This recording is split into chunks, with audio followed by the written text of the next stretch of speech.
Fake CrowdStrike repair manual pushes infostealer malware. We called it last week when this happened that there was going to be attacks coming out, using this. Are people literally going to be like, don't trust user manuals anymore? If you put the cart before the horse and you don't establish a procedure and you just send people off to go try to fix things, it's going to end badly.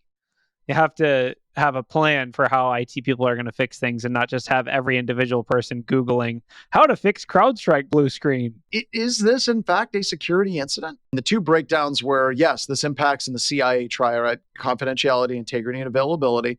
This impacts availability.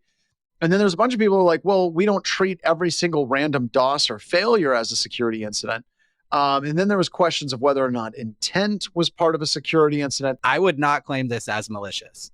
Malicious means they did it on purpose. I think this is an IT outage. I don't think this is a security incident. Whether CrowdStrike intended it to be malicious or not, millions of people were impacted.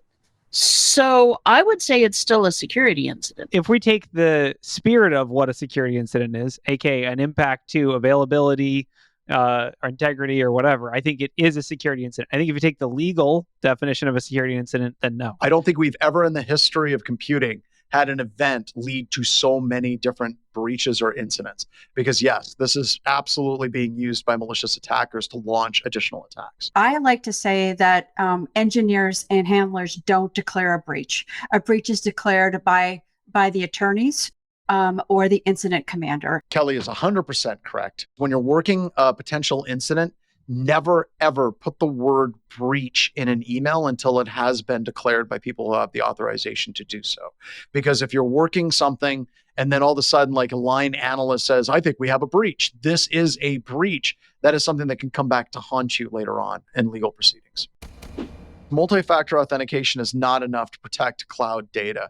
Start with MFA, then go beyond. More than 6 out of every 10 organizations have at least one root user administered without MFA. Businesses need to a consistent, verifiable 100%. Turn on additional security measures such as device or hardware-based U2FA is what they're talking about there. At a bare minimum, we would say the admins should be using those stronger forms of multi-factor authentication. Those people should be using passkeys or YubiKeys or something like that.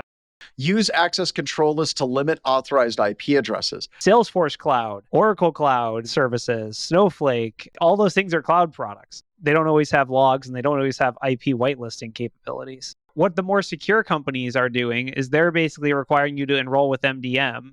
Maximize visibility into cloud services. There's just a lot of lack of visibility and lack of monitoring in those cloud services in a lot of environments right now. The whole cloud is paywalled pretty much when it comes to security features. If we need those logs for day-to-day security, it should be part of the lowest tier package of everything that we get.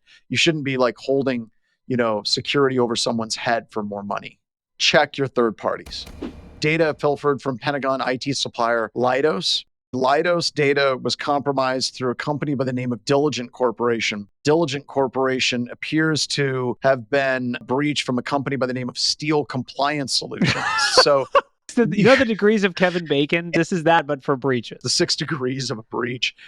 You literally have cloud providers that are using other cloud providers that are using other cloud providers. And literally, when you hit one of them, sometimes it can lead to a data breach across multiples. You can monitor things today that you could never monitor 20 years ago. I think that's kind of a core thing now is like, follow your supply chain data exposure. You might not be able to fix it on the front end, but you can at least know it's coming and it's going to hit you. Before was hiring an internal IT guy, right? With this awesome, cool picture right here. Went through all the proper steps. So the crazy part is that picture is actually a deep fake of an actual stock picture if you go all the way down to the bottom. Oh, wow. The moment this guy got his laptop, he just immediately loaded it up with malware and all sorts of good things. And their SOC actually went to full throttle and triaged everything. It's not something that's going to happen to everyone, but I think it's actually a cool story and a win. And for us to end on a win is very rare. Great job. Join us for live InfoSec news every Monday at 4:30 p.m. Eastern Time on the Black Hills InfoSec YouTube channel.